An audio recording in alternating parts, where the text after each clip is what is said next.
ఎవరి వల్ల కాదండి. అయితే నీ జీవితాన్ని మార్చుటకు, నీ జీవితాన్ని సరిదిద్దుటకు, నీ జీవితాన్ని ఒక ఉన్నతమైన స్థితికి నడిపించుటకు మన కొరకు పరదేశమును నిత్య రాజ్యాన్ని విడిచిపెట్టి ఈ లోకానికి ప్రభు వచ్చాడు. సతమవుతున్న నీ జీవితాన్ని బాగు చేయుటకు, నీ జీవితంలో విలువైన దాన్ని నీకు అనుగ్రహించుటకు ఈ లోకానికి వచ్చాడు ప్రేమైన వల్ల.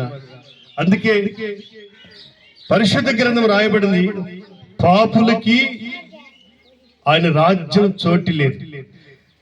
క్రీస్తు యొక్క రక్తంతో కడగబడిన నీవు ఆయన గొప్ప విందులోకి వెళ్ళిపోతావు.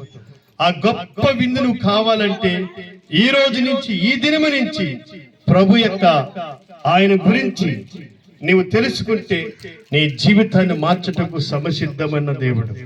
నీ జీవితాన్ని మారుస్తాడు. నీలో ఉన్న పాపాన్ని తొలగిస్తాడు. నీలో ఉన్న శాపాన్ని తొలగిస్తాడు. ఈ రోజైన, ఈ దినమైన ప్రభుని తెలుసుకో. ఆ రక్షకుడైన యేసుని అనుగ్రహించు. నీ జీవితాన్ని మార్చుతాడు. నీ ఉన్నతమైన స్థితిని మారుస్తాడు. నీ యొక్క జీవితంలో ఉన్న ప్రతి కలదుడని తొలగిస్తాడు. నీ జీవితాన్ని సంపూర్ణంగా అనుగ్రహిస్తాడు. అందుకే ప్రియమైన వల్ల నీ జీవితం చాలా విలువైనది. నీ జీవితం పరిశుద్ధమైనది. ఏమి తిందమో, ఏమి త్రాగుదామని ఏమి ధరించుకుందామని లోకమును గురించి చింతించబాక. నీకంటే ఒక గొప్ప రాజ్యం ఉంది. నీకంటే గొప్ప విలువైన స్థానం ఉంది. దాన్ని పొందాలంటే క్రీస్తు యేసు యొక్క ప్రభుల వారిని రక్షణ పొందినప్పుడే నీవు ఉన్నతమైన స్థితిలో దేవుడు నడిపిస్తాడు.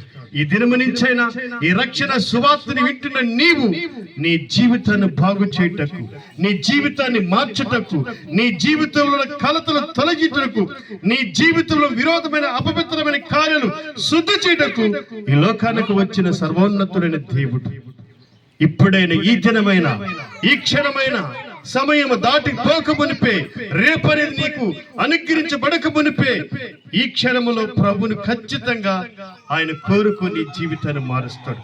అటు కృప మీ అందరికీ దయచేయును గాక. హల్లెలూయా. ప్రార్థన చేద్దాం.